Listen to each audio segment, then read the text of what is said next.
Hello, my name's Tom Parker. I'm the support engineer for Sunpath Products.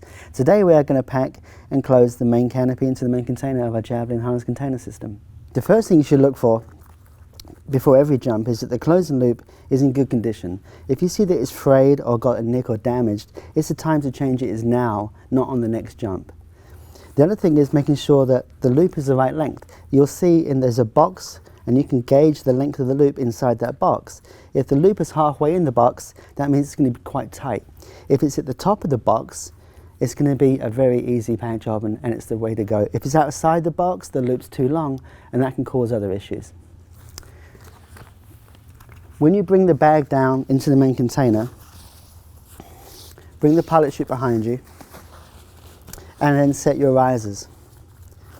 Make sure they go on top. Follow the label, you can read it, and at that time close the tuck tab. It's much easier, like so. Set the other side, again place it on top of the label.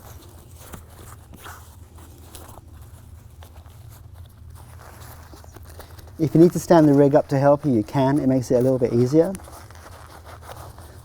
and that will secure the risers. Then continue down the riser cover itself, storing the risers flat against the reserve container, and you should have about 12 to probably 16 inches of line between the riser and the bottom of the bag. That's quite important because it allows the bag to clear the container in free fall without putting load on a riser. If it's too short, as the bag comes off, it can start to turn because the riser's inhibiting the bag on the deployment, and that can create line twists.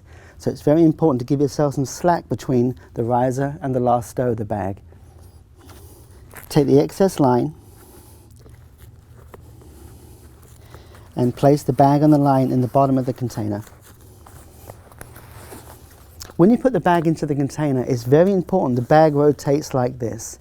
The grommet on the top of the bag should face away from you because the depth of the bag is equal to the depth of the container. If the bag goes straight down, it's a lot taller than the depth of the container. And what that does then is puts a lot of load on the main container, which transfers up into the riser covers. It causes the memory in the plastic, and it can then prematurely break the plastic or allows the riser cover not to be secure and come open in free fall. So again, please rotate the bag all the way around. And to assist you with that, if you pick up the pull-up cord, it will lift the closing loop and separate the reserve and the main container, giving you room to slide your hand and rotate that bag nice and easily in position. Then take the bridle out the top right with the Velcro facing up. That's called the pinch. I'll talk about that in a moment. The closing sequence for a throw out is bottom, top, left, right. The closing sequence for a pull out is bottom, top, right, left because of the straight pin. So, close the bottom flap first. Pull as much as you can. It's going to make it easier for the next flap. Then the top one.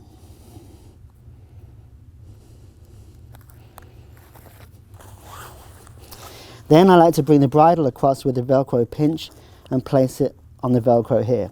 What the pinch does, it allows the pin to have freedom of range. So when you throw the pilot chute, the pin can pivot and it can rotate. That's why it's curved and actually then come out the closing loop. If there was no pinch or is very tight across here, like my thumb demonstrates, if I hold my thumb down, the pin's not really moving too much. It needs that room to move so it can extract. Again, bring the bridle back out the top right and then continue closing the left flap. If you place your hand on top of the bottom flap and then pull the flap across your left hand, that keeps the bottom flap nice and flat and it doesn't wrinkle up. Do the same thing with the right side. Again, check the bridle is out the top right. Hold the bridle cover flat with your right hand, pull the flap across your hand, pushing your right hand away, keeping that nice and flat because you need that for the bridle later on. Then take the bridle and put the pin in. As long as you have a clean shot between the pin and the pilot chute, that's what you should always look for. That's really important. You need to make sure you've got a clean shot. There's nothing in between there like a flap or a leg strap. You have a clean shot between the pin and the pilot chute. While you're here, gently, slowly remove the pull-up cord. I say slowly because creates friction. Friction can create damage. I can check again that my pilot chute's cocked because I have a window with a green mark in it, so I can continue. Before I put the bridle underneath, you're going to see that the bottom edges of all the flaps, they line up. They're not stair-stepped. If they're stair-stepped, it's for two reasons. The loop's too long, or the parachute's probably too big. But when it's all compatible and you've packed it correctly with the right length loop, you're going to find the grommets line up, and the bottom of the plastics of each side of each flap will line up together too. Take the bridle, wrap it underneath towards the bridle cover. Take the center flap, tuck it underneath like so, and you're now ready to pack the pilot chute. There's many ways to pack a pilot chute. This is the way we teach at Sunpath, and we recommend this is the method you should try and use. Lay the pilot chute flat on the ground, bring the bridle to the end, like so.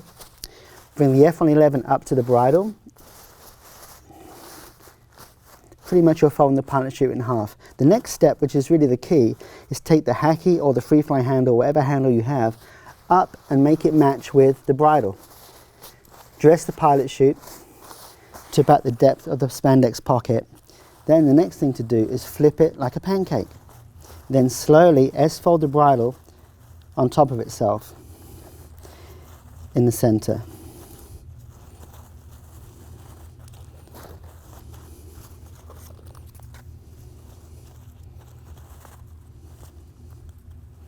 Take your time, there's never any rush.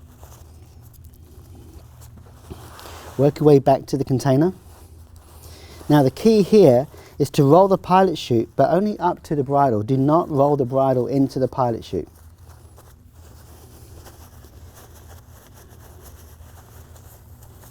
Like so. Always when you put a pilot chute into the spandex pocket, never put the rig on its yoke. You can break cables, break housings. You have the cable for the AED in there as well. We like to put it onto our lap as such. Pull back the spandex pocket and then just slide in the pilot chute as so. This one has a plastic tuck tab for free fly handle.